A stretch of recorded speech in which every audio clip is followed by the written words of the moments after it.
বাংলাদেশের সর্বপ্রথম পূর্ণাঙ্গ ডিজিটাল বই ইজি কেমিস্ট্রির পক্ষ থেকে তোমাদের সকলকে স্বাগতম জানাচ্ছি। আশা করতেছি তোমরা সবাই ভালো আছো এবং সুস্থ আছো।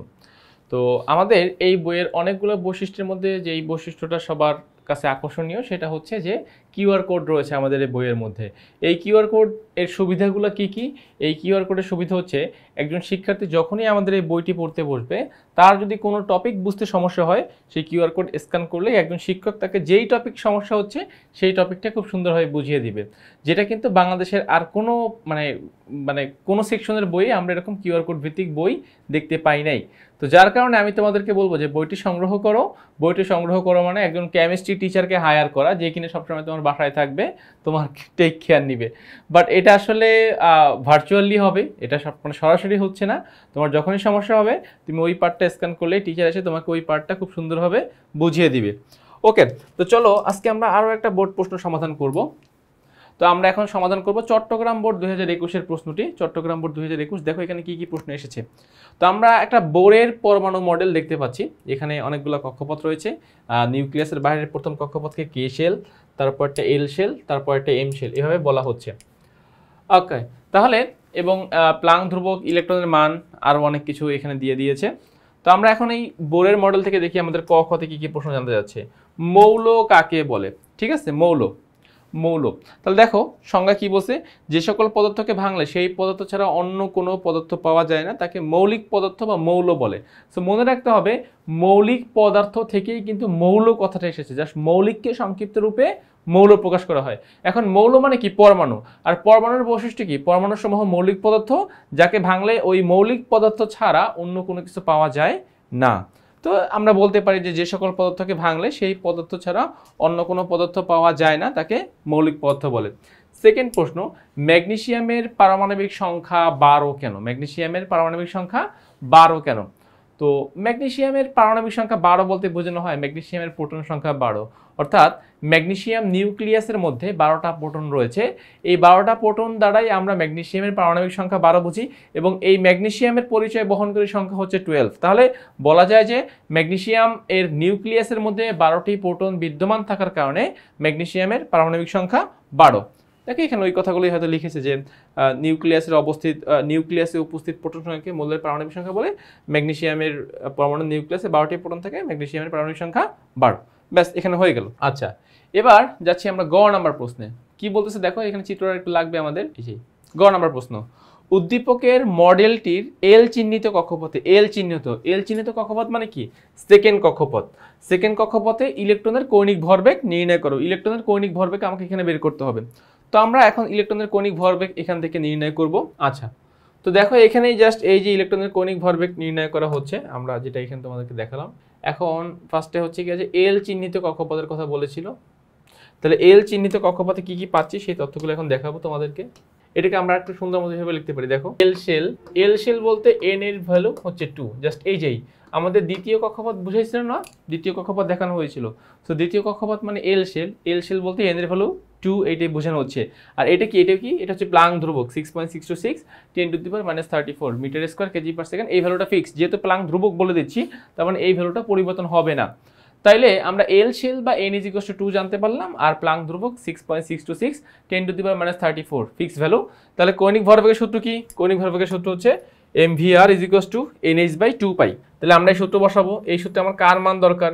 এই সূত্রে আমাদের দরকার হচ্ছে nh/2π এর মান দরকার। সো আমরা দেখো n এর মান আমরা 2 জানি, h এর ভ্যালু আমরা জানি, 2π জানি। সো এখান থেকে আমরা ফাইনাল অ্যান্সারটা বের করে ফেললাম। So mvr = nh/2π, mvr = nh/2π। এখান থেকে আমরা ফাইনাল অ্যান্সার কমপ্লিট করে ফেললাম।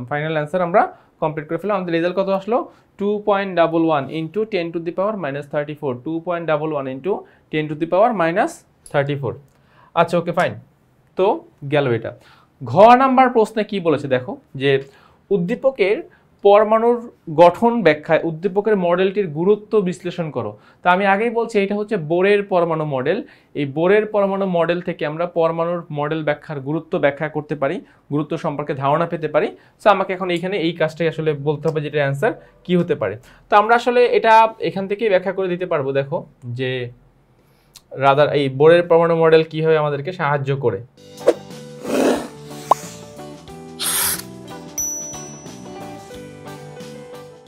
তো তো প্রথম কথা হচ্ছে যে উদ্দীপকের উপস্থিত পরমাণুর গঠন ব্যাখ্যায় বোরের মডেলটি মানে অনেক গুরুত্বপূর্ণ বহন করে। তো এখন কি কি কথা বলেছে দেখো, এখানে বলেছে যে বোরের তত্ত্ব অনুযায়ী পরমাণুর স্থায়িত্ব ব্যাখ্যা করা যায়। এই তত্ত্ব অনুযায়ী কোনো নির্দিষ্ট স্থির কক্ষপথে আবর্তন করার সময় কোনো পরমাণুর ইলেকট্রন শক্তি নির্গত বা শোষিত হয় না, আবার ইলেকট্রন নিউক্লিয়াসের চতুর্দিকে ঘূর্ণায়মান হওয়া সত্ত্বেও নিউক্লিয়াসের মধ্যে পতিত হয় না। অর্থাৎ এখানে প্রথম যেই কথাটা বলছে দেখো যে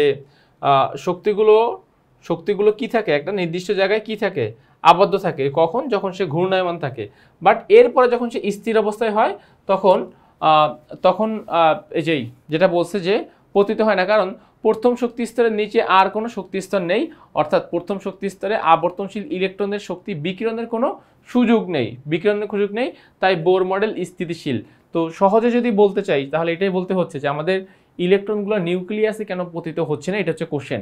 তার অ্যান্সার হচ্ছে যে আমরা জানি যে পরমাণুতে যে নিউক্লিয়াস থাকে এবং নিউক্লিয়াসের বাহিরে যে গোলাকার কক্ষপথগুলো থাকে সেখানে ইলেকট্রনগুলো ঘূর্ণায়মান অবস্থায় থাকে। এই ঘূর্ণায়মান অবস্থায় তারা কোনো শক্তি শোষণও করবে না, কোনো শক্তি বিকিরণও করবে না। বাট যখন তারা স্থির হবে তখন চাইলে তারা শক্তি শোষণ করে উপরের কক্ষপথে যেতে পারবে অথবা শক্তি বিকিরণ করে নিচের কক্ষপথে চলে আসতে পারবে। যেহেতু প্রথম কক্ষপথের নিচে আর কোনো কক্ষপথ নেই সেহেতু শক্তি বিকিরণ করার কোনো সম্ভাবনা সেখানে থাকছে না। এই জন্য বোর মডেলটি কি বেশি স্থিতিশীল। আচ্ছা, সেকেন্ড পয়েন্ট কি বলেছে দেখো, এ তত্ত্ব অনুযায়ী এক ইলেকট্রন বিশিষ্ট পরমাণু বা আয়ন যেরকম helium plus, lithium 2 plus, beryllium 3 plus এরা বর্ণালীর ব্যাখ্যা করা সম্ভব হয়। হিলিয়াম প্লাস বলতে জাস্ট বোঝাচ্ছে একটা ইলেকট্রন, কিন্তু হিলিয়াম তো কখনো ইলেকট্রন ত্যাগ করবে না। তাহলে আমরা এখান থেকে এদের কাজগুলো কমপ্লিট করতে পারবো। বোরের তত্ত্ব প্রয়োগ করে সুস্থিত কক্ষপথের ব্যাসার্ধ গণনা করা যায়। ব্যাসার্ধ তার মানে আমরা যে সূত্র জানি mvr = nh/2 পাই। দেখো আমরা যে সূত্র জানি mvr = nh/2 পাই, তো এই সূত্র দিয়েই কিন্তু আমরা বোরের কক্ষপথের ব্যাসার্ধ বের করতে পারি। এই যে এখানে যে r দ্বারা বোঝানো হচ্ছে, r দ্বারা কি বোঝানো হচ্ছে বলতো? r দ্বারা বোঝানো হচ্ছে মূলত কক্ষপথের ব্যাসার্ধ, অর্থাৎ ইলেকট্রন যে কক্ষপথে ঘূর্ণায়মান সেই কক্ষপথের ব্যাসার্ধকে আমরা এই যে mvr সূত্রে r দ্বারা প্রকাশ করা হয়। আচ্ছা, যাচ্ছি আমরা পরবর্তী প্রশ্ন। দেখো, প্রধান কোয়ান্টাম সংখ্যা n এই ধারণার মতবাদ থেকে পাওয়া যায় যার সাহায্যে পরবর্তীকালে অন্যান্য কোয়ান্টাম সম্পর্কে ধারণা করা হয়। অর্থাৎ আমরা এই বোরের মডেল থেকে প্রধান কোয়ান্টাম সংখ্যা n সম্পর্কে ধারণা পাই। এবং শুধু তাই নয়, আমরা এখান থেকে কি বের করতে পারি বলতো? আমরা এখান থেকে পরবর্তীতে শিখেছি কি কৌণিক ভরবেগ বের করতে হয় কিভাবে, এই প্রধান কোয়ান্টাম সংখ্যার মানের সাহায্যে আর কি। mvr = nh/2 পাই, যেখানে n এর মান জানলেই কোনো একটা জায়গার তুমি কৌণিক ভরবেগ বের করে ফেলতে পারবা। আচ্ছা, লাস্ট পার্ট যেটা লাস্ট পার্ট না, 5 নম্বর পার্ট। এই তত্ত্ব থেকে বিভিন্ন শক্তি স্তরে আবর্তনকারী ইলেকট্রনের শক্তির পরিমাণ নির্ণয় করা সম্ভব হয়েছে। কোন সূত্র দ্বারা? আমরা একটা সূত্র শিখেছিলাম না এরকম, যে ডেল ই সমান সমান hc/λ। তাহলে এই যে এই ডেল ই দ্বারাই তো বোঝানো হচ্ছে শক্তির ডিফারেন্সটা কতটুকু। সো এই তত্ত্ব অনুযায়ী আমরা একটা শক্তি স্তর থেকে অন্য শক্তি স্তরে একটা ইলেকট্রন যদি স্থানান্তরিত হয় তাহলে কি পরিমাণ শক্তি সে বিকিরণ করবে বা শোষিত হবে সেটা আমরা গণনা করতে পারি। এবং পারমাণবিক বর্ণালীতে দৃশ্যমান বিভিন্ন রেখার ব্যাখ্যা করা সহজ হয়। অর্থাৎ ইলেকট্রন যখন বিকিরণ করে উপর থেকে নিচে নামে তখন বর্ণালী সৃষ্টি হয় এবং সেই বর্ণালী সৃষ্টিও কিন্তু বোর মডেল ব্যাখ্যা দিতে পারে।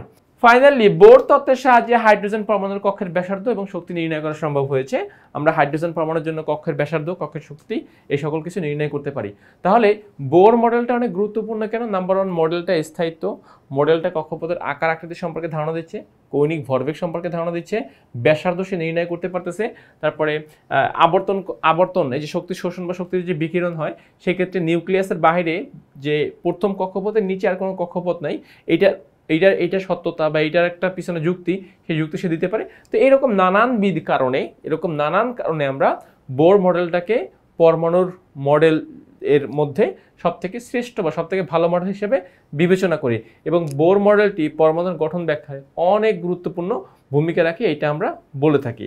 তো আশা করতেছি এই যে পয়েন্টগুলো এখানে লেখা হয়েছে তোমরা যদি এই পয়েন্টগুলোকে খুব সুন্দর সাবলীলভাবে তোমাদের খাতায় উপস্থাপন করতে পারো তাহলে আমাদের এই অংশের অ্যান্সারটুকু খুব সুন্দরভাবে অ্যাপ্রোপ্রিয়েট হয়ে যাবে। তো আশা করতেছি আমার শিক্ষার্থীরা এটা খুব ভালোভাবেই তারা সমাধান করতে পারবে। আচ্ছা, তো আমি আমার এই পর্বের একদম শেষ পর্যায়ে চলে এসেছি। তো এখানেই জাস্ট যেরকমভাবে খুব সুন্দর করে তোমাদেরকে ব্যাখ্যা দিয়ে দিয়ে এই প্রশ্নগুলো বোঝানো হয়েছে। তো আমাদের বইয়ের সবগুলো চ্যাপ্টারের যতগুলো সৃজনশীল আছে আমরা এরকম খুব যত্ন করে খুব কষ্ট করে তোমাদের জন্য এগুলো তৈরি করেছি। আশা করতেছি তোমরা বইটা তো কিনবেই, প্লাস এর সাথে সাথে এই ভিডিওগুলো দেখে তোমাদের এই যে যাত্রা রসায়ন শেখার যে যাত্রা, সেই যাত্রাটাকে আরও সহজ আরও স্মুথ করে তুলবে। সেই আশা রেখেই আজকের পর্ব এখানে শেষ করতেছি। সবাই ভালো থাকো, সুস্থ থাকো, আল্লাহ হাফেজ।